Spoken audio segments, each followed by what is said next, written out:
Okay, so we've made the sub-assembly of our flywheel. So what we need to do now is to make the full assembly and then bring the sub-assembly in later on. So I'm going to start by going to New, Assembly, and OK. So when I open up my new assembly, because this part is open, I can see it here, but it's not the first part I want. I actually want the base first. So what I'm going to do is open up my pen drive, go to my base, and there's my base. Now my base I can sort of take and I can just drop it in place, and it should be sitting on the top plane. So if I highlight that, it's not sitting on the top plane, so it's way away from it. So what I need to do is to reposition it and get it to work. So I'm going to right click on it, go to float. By floating it, it's now free to move in any direction that I want it to go in. So I'm going to highlight my top plane and go to mate. So I want it to sit on the top plane, and I want the bottom of the base, this part, to come down and sit on the top plane. Back to my isometric view. Then I'm going to use my right plane here, and what I'll do is I'll just pick this right face. So I'm going to line those two up. And then I'll pick my front plane here, and well, for now, to make it easy, we'll just pick this back face here. So I've now fixed it, it's in a solid position, it's on the right piece, it's on the bench that I want it to be. So I've got my first part in. So the next part I'm going to fetch in is my flywheel post. Zoom out a little bit, I'm going to insert, go into my drive, find my flywheel post, and bring it in. And I'm just going to drop it there out of the way. So my post has to sit on the top of this base and line up with these two holes, and I've got two holes underneath there to line it up with. So let's get it on the top first.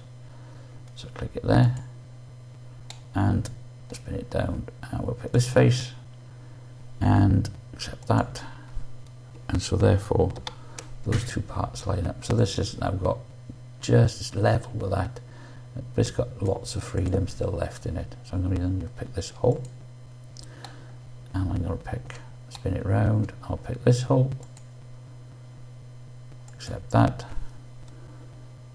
F7, line it up. Okay, so that, spin it out of the way. I want to line it with this hole, I want to line it with this hole, and accept that. Job done.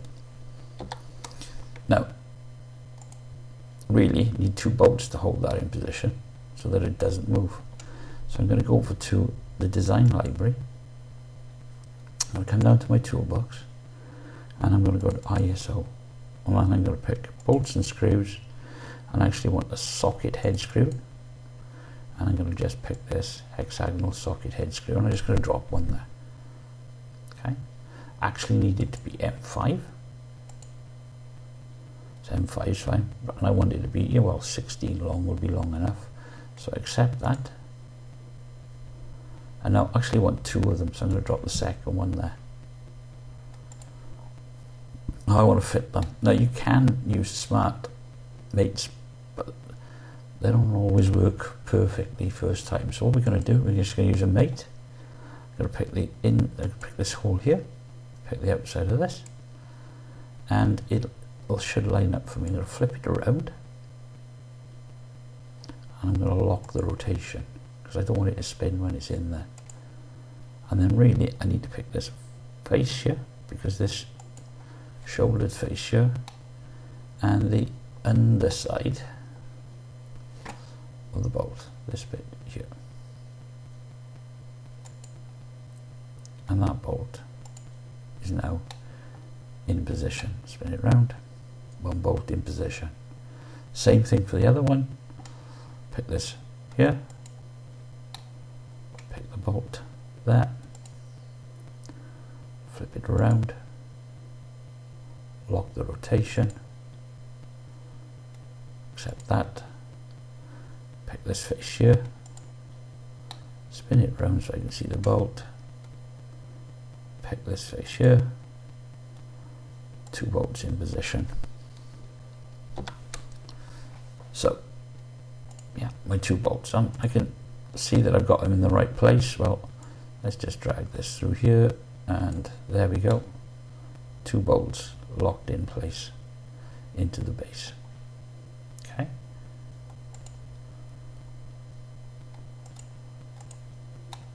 They could have been slightly longer, but they'll do for now. Okay, so flywheel post is in place. Isometric view. Now I'm going to save, because really I don't want to lose anything for assembly. Save. Next part, we'll fetch in the valve port. Valve port, open, bring it in, drop it down. Now again, it's going to line up with the top of the plate, and I'm going to line 2 holes up, but you do need to think a little bit about this. If I line up this inside hole first, then it stops me locating the second hole. So I'm going to pick the top and the bottom, and then I'm going to pick this hole and one of these holes. And because I picked the outer hole, it means I can spin this around. Then I can pick this hole and the second hole here.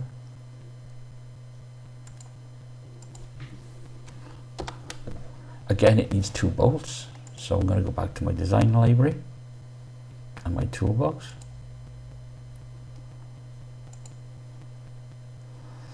Same bolt type, but this time it needs to be shorter. Really speaking, I only need 8 long. 2 of them. Just drop another one there, and then I'm just going to fit those in exactly the same way. So I'm going to start with a mate, spin it underneath, pick one of the holes, pick the outside of the thread, flip it upside down, and lock the rotation. Then I'm going to pick this face in here, shouldered face in there, and this one here. Job done. Second bolt, pick the bolt, put the thread, flip it, set that. Oop, forgot to lock it. That's easy enough. I can come down here, edit it, lock it, accept it, then spin it. I'm going to pick this face here, spin it around, pick this face here, bolt in position. And again, if I want to check it, go to my section view, I'll just flip it to the other side to here, pull this back to roughly the center. There we go. You can see my bolts are in, so I know that that's right. Control 7. So now it's just a case of bringing the other parts in and putting it together. So if we now go and insert a component, well, we've got the flywheel assembly. Let's bring it into position. And what we'll do is we'll put the flywheel assembly onto this part here. So I'm going to go mate. I'll pick the face of the post, I'll spin this around, and I'll pick this face here. Okay, and that's pretty much where it should be. And I'm going to pick this center hole and this center hole, and there it is. Okay, and it will turn. Lovely. Okay. So needs to put a bolt to secure it in place. So again, back to here, grab my M5 bolt. M5 is fine, but this time I'm going to need about 35 long. Yeah, and yeah, we'll just have a 22mm thread, will be fine. Okay, but I only need one. I'm going to put it in position, so I'm going to mate it. I'm going to pick the hole. I'm going to pick my thread. I'm going to lock it. I'm just going to fit flush with this face. Now spin it around. I'll have to zoom in a little here to just make life a little easier for myself. Pick that face. Accept that. I want to look look at it, there it is there. So my flywheel now is fixed in position. Next point to fetch in, well, I'm going to bring in the vertical cylinder, and my vertical cylinder just sits on top of this here, of the valve port. So I'm going to click on the base, top of the valve port, sorry, underside of the cylinder, and then again it's just aligning two holes. And it's aligned. Just don't want to lock it, it needs to rotate. This needs to rotate. Needing to put another bolt in. Well, I'm going to go back to my here, drag this out. 35, yeah, 35 should be fine. Accept that, and I'm going to insert that into there. So I'm going to go hole, thread, block the rotation, but flip it. I know it's actually got inside, but I can drag it up. And in this instance, I want it to go onto the face there. And again, I'm going to zoom in just to make my life easier. On the underside of there. So now I've got this piece that rotates, I've got this piece that rotates, and I'm on my way. So the next thing is, well, I need to link them together. And I need now, this is the bit that you need to think about and to work out how to do it. And it sometimes takes some time to do it. So what I need to be able to do is put in the pistons. So my last part that I'm going to bring in is my pistons. And I actually want 3 of them. So I'm going to do 1, 2, 3. So the little pin here allows me to put the 3 of them in place. So I've got my 3 pistons.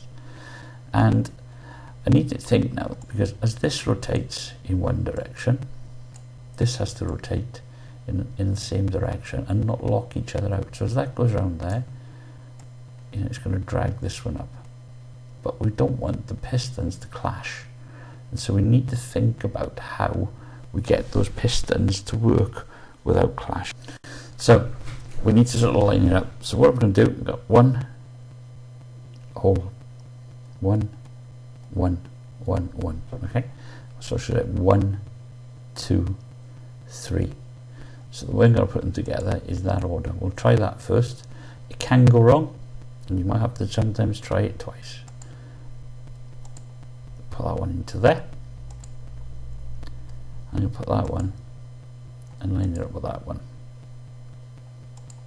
Not locking any rotations. So this one now, as it goes round, this one should pass over this piston. So I'll pick the top here, and I'm just going to pick this here. So as it goes round, and hoping it's going to pass over. This one here, I'm going to pick that and that. If I flip this around, nope, that doesn't work. Okay, leave it like that. So hopefully when I flip this to there, no, I see flip. Yep, lovely, job done. Okay, so if it's right, it should rotate. So what I'm going to do, just going to spin the wheel, and there we go. Each one passes over. So you have to double check, make sure it doesn't clash.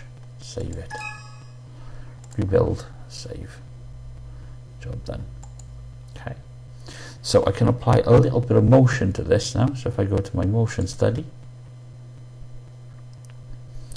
I need to put a motor on it. Let's give it a speed. Let's say 250 revs per minute. It's a rotary motor. We'll put the motor onto the valve port. I can change its direction, so it can be clockwise or anti-clockwise, and it's a rotary motion, and it's done. And then all I have to do is actually tell it to calculate and let it run to see if it's going to work. Okay, it doesn't always run the first time, and then give it a play. Because it's going so fast, you can't see it rolling properly, and that's down to the screen resolution. But I know that I've got motion, and I can work with my motion. So I've done that. Save it. back to my motion study.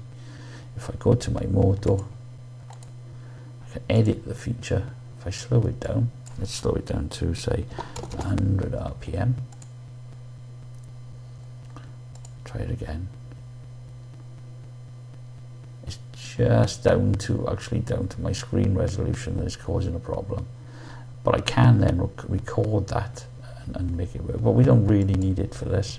I'm going to go back to my model, rebuild it, save it again, and there we've got our actual assembly complete.